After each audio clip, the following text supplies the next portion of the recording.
nga guys, at ito na ang asawa ko ngayon, yung recovery niya sa sa bahay siya ng kapatid niya guys. Doon siya nagstay at yung anak ko ay nagdadalaw-dalaw na lang pag Sabado. So ayan siyang nagpapakain sa papa niya guys. Pero ngayon guys, maukuit ko na ng konti yung asawa ko. Okay, let's go.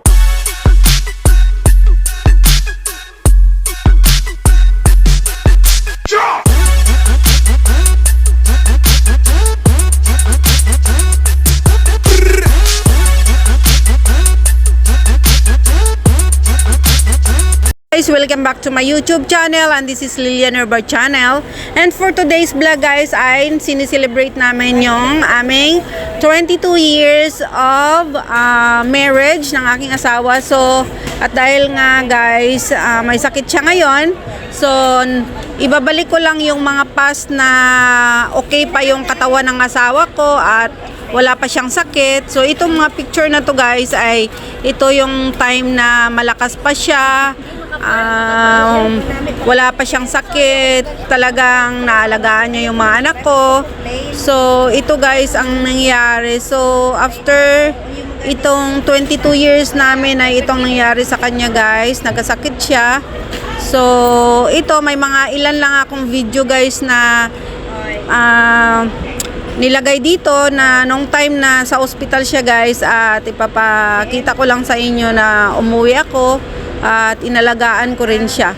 So syempre ganun ang mag-asawa, kailangan natin na alagaan din ng ating asawa kahit nagkataon na ito may trabaho ako at malayo sa kanila, pero ito pa rin ako, inuwi ko pa rin siya. Hi guys, good morning. Dito ako sa aking hello. Okay na po siya. Thank you Lord. Good morning. Galaga pa yung musik. Bukod niya. Kasi ko yung pagkasin.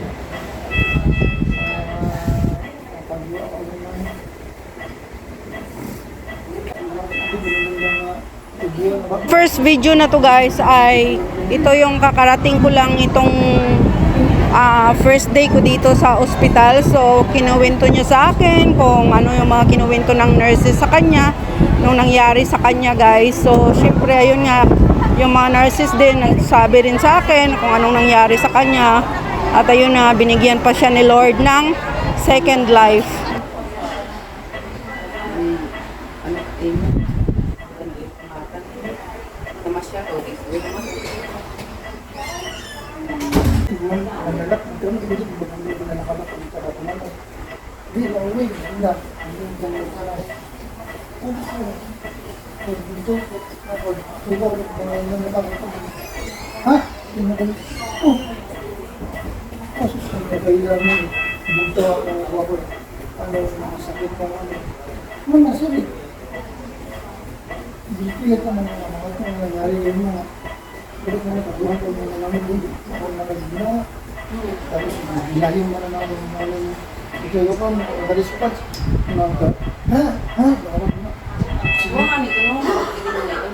Oxygen nga daw, ay kahinang, wala na, kaya nga gusto ko lang pagkuhan niya dito mga to. Tapos, ang dito ko, tapos pinakpasin na ka. Uy, ako lang sa binayo at saka yung ginulisa, yung sikit, lupit. Kaya nga nito, hindi ko nag-response. Tapos man, binigay, kasi siguro na kaya na, hindi nga nakatibuan ang mga naman. Hindi dito hindi naman kasunod. Kaya, nagyan. Kaya, hindi sila masagot. Hindi ka din lang sa mga pang ako. Patay ka? Kaya nga daw. Tapos kami manala. Pagka, manahon siguro namin. Ay, araw-araw na siguro. Kaya, ha? Sinabi, oh! Hindi ko po, ano? Kasi nila para kaan sila.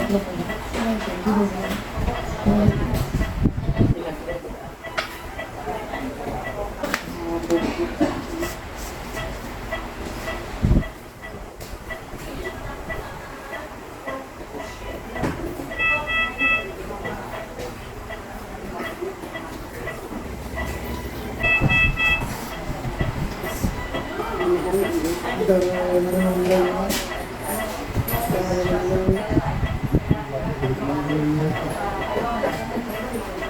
Sabi ko naman ito, tay!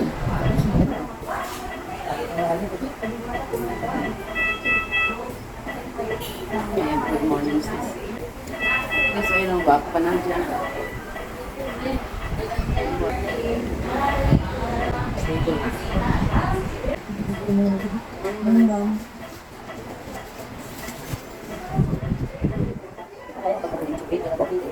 Kailangan ni ma'am. Thanks, God. Kinatubang wala. Oo. Bali, datong day, abi na itong ginatubuhan ko, itak ko nga ito, imaw. Wala na siya malay, hindi na siya nagre-response, binayo ko ni Imaw, tsaka yung pinulisan, da sige. Kasi ka pa. Tagaan tumagit. Tapos, ayun. Nani mo? Nag-start ka naman sa ano, diabetes, ayun, sa arthritis. Tapos, Pero ako nagbubuhat mga nina ko. Nagitong ba nga rin mawala. diabetes siguro. Nagta kami sa... Yun na nga, huli na niya nalaman na diabetes siya eh. Kasi yung first na naging pa-general check-up ko, Imaw, is parang may 1% ka na ano eh, sugar eh. May 1% pero medyo ka na naging pansin na to kasi anak ang bukos, abi sa Sa pinakalasgot. alam bukos, sa arthritis na ta. Parang yan, ang ulihin nga tayo. Pagka-check up namin sa MMJ. MMG, wala na ba? General check-up. Magpano ko naman na. Mag-admit ako naman na doon. Nagasi ko namin sa akin. Nag-infection na. Sige ngayon. Paano ka tayo pa-admit? Umadmit ko dito sa provincial. Yung Ay, provincial. yan ulit. Ay, yun ulit. Ayan. Baka okay pa dun. Kaya na, baka Subukan. Eh, Buka ko lagi. Kaya ito nga rin, kung ano pinatong pagkampang lagi ng danding, ay siyo yung mga nag-aunggag ako sa amo. Ay, siguro ba? So, Wala kayong balik. kahapon lang, Ano nag-ano. lang, maaga. Kahapon na ikat yung pagkampang ay nanday. Di ba, alam, day 2 Lagi weeks, man yung pagano mo nga. hindi 2 weeks, matasan ng iya, ito sa room. Tapos tuwing nga nag-ICU, man ko na yung mga, uy, nag-aong ako sa amo ron, pwede pa uli ako. At nag-mother bird, nag-mother kita. Ay, diba ako, gano'n, galing na. Dito nakasama si tatay. Ay, dito ang boss ko kita. Kung itang mahila ron, siyempre, ano man nanda ron, kumbaga, premio nanda ron na nakaparevive sa nanda, pasyente. May pinangis nga nino, may mas lalo kung manang mahirapan si Papa, parang yung second life na. Kaya, ako na siya, sababa. Ano ba yung medyo ka, kasi manakasya, di ba? Tapos mana isang mana, ay wako tapos mana obligasyon niya, iwa mana ganun.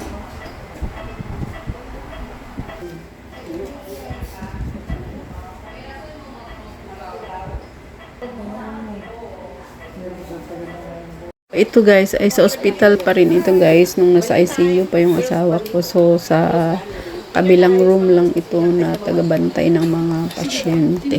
Kami nagbanding ng mga anak ko.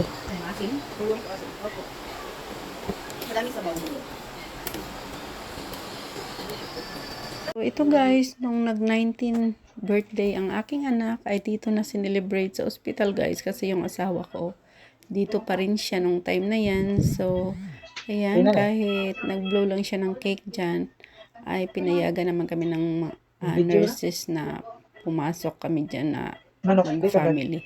Kasi gusto ng anak ko talaga makasama ang papa niya na magpa-picture, na mag-blow siya ng cake. Kasi yan ang spoiled ng asawa ko guys, yung bunso. Papa's girl yan siya. Hi guys, ayan ang aking asawang papu.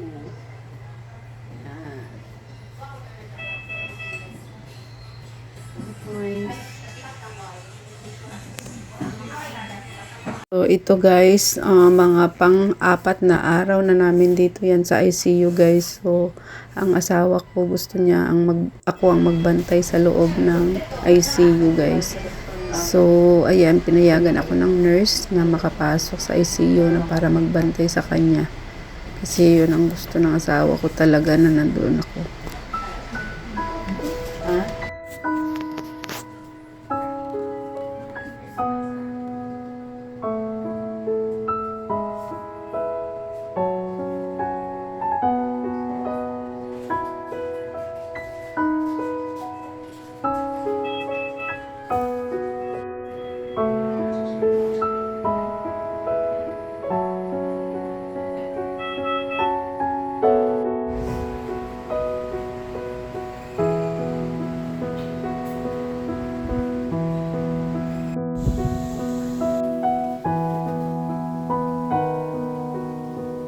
So, dito guys, pinupunasan ko siya guys ng towel kasi mabasang towel kasi nga ditong sa time na to ay lagi siyang nilalagnat guys.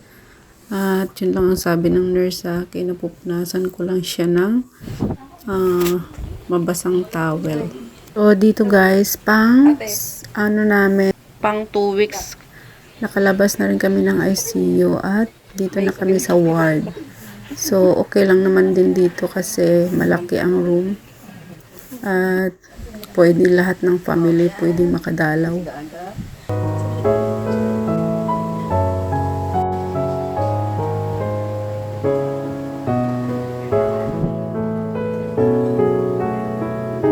Tapos lang siya, palitan ng diaper guys.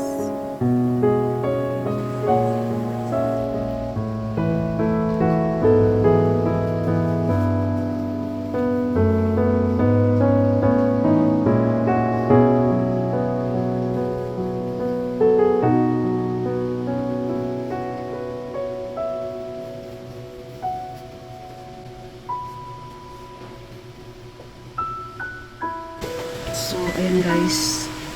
Alas 3 ng madaling araw. Nandito ang aking pasyente. Patay-patay na talaga. Nandito siya yung lagaan ko ng kabuti guys at saka yung milk niya. Hindi pa kahit sa kanya. Sabi ko yan.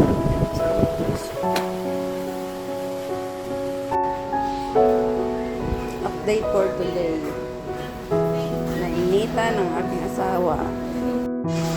So guys, another day. Today is August 12, 2024. My time. Ito na ang aking asawa ko.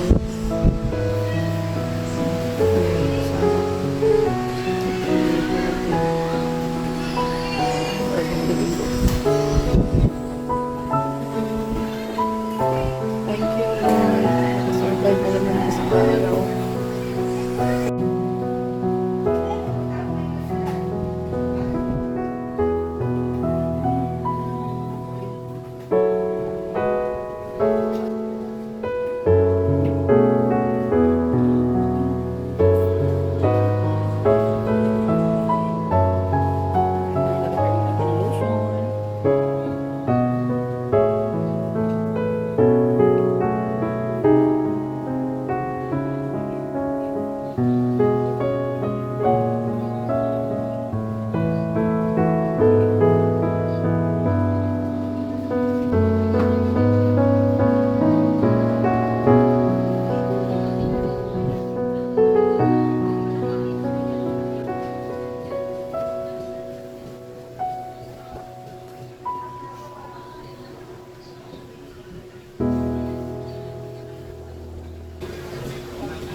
So, ayan guys, pagpupunas ng aking asawa. Hi. Hi to my vlog. Hindi niya maano yung kamay. Hi to my vlog. Hindi na siya makapagkaya. Wait, taas mo nga kamay mo. Kaya? Ayun. Grabe. Haggard. So, ayan, may biguti pa siya guys at ating subukan kung marunong tayong mag-shave. Before. Ayan, before. Bakit ganito pala? Sorry.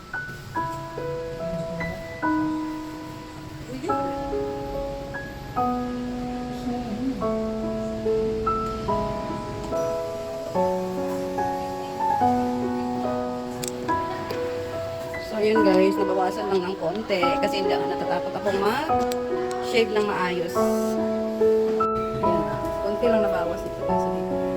Konti lang. So, ayan.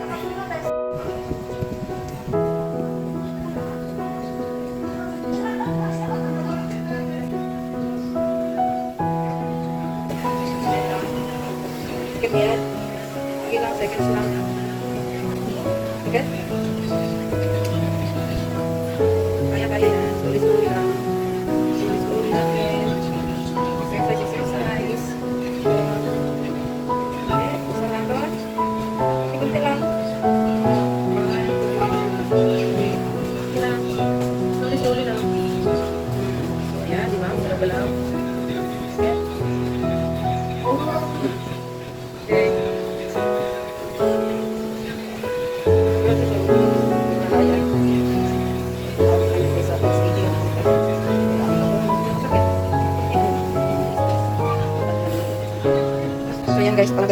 sitwasyon. So, mamaya na siya ang palitan. Palis muna siya kasi hindi siya mabigla sa pagpagod. Ilalaw-galaw na naman yung mga kamay niya. So, mamaya naman ako. Sa kanyang paan.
Kung kaya mo init pa. Ano ba? Ano it? Ano ba it? Lago. Init pa. Anong naglago? So, ayun guys. At nakahiga-higa siya konti. Opo. Hapgang anay ay. Nakaupo. Ayan si Gaga. Macho pa rin. Charit. Bagong punas. Ayan, nakahiga-higa na muna siya. Wala nang oxygen. 2 days na po. 2 days na walang oxygen niya. Sana tuloy-tuloy na. Hemoglobin na lang guys. Ang kailangan para makalabas na kami. Ayan. So, ayan guys. Papakain tayo ng papaya sa ating pasyente. Ayan. Ang haggard na. Maganda pakiramdam yan kasi napunasan na siya. Ayan. Tapos nakalaga na sa kanya ng talbos ng kamuti na purple at saka malunggay. Yun ang gagamitin niyang tubig ngayong araw.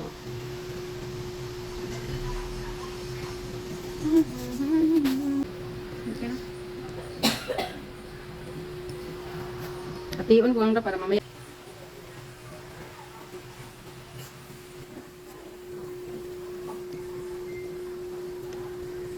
Mamaya naman ang kalahati.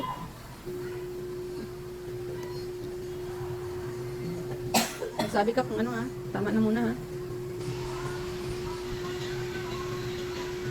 Hindi mo dalawang kainan kasi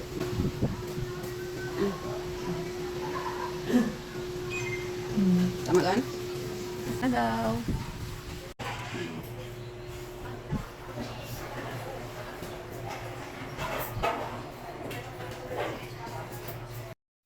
Hi guys, ay anak. Dito lang. So ayan, nag-sit down namin si Papa. Oh, doctor. Hindi ko makita. Ayan. Hello. So ayan, nakaupo na siya. Sana tuloy-tuloy na po. Ayan. Napuliit. Sakitan ng rayuma. So ayan. 1 minutes na. Ayan, kaya pa. Hindi ko tagilid ko, ting.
So, ayan guys, yung anak ko nagpapakain sa papa niya guys. Dito sila sa bahay ng kapatid niya guys na nag-aalaga sa kanya. So, kada Sabado lang ang anak ko ang dumadalaw dyan. So, ayan na nga guys, yung kapatid niya guys ang nag-aalaga sa asawa ko for now.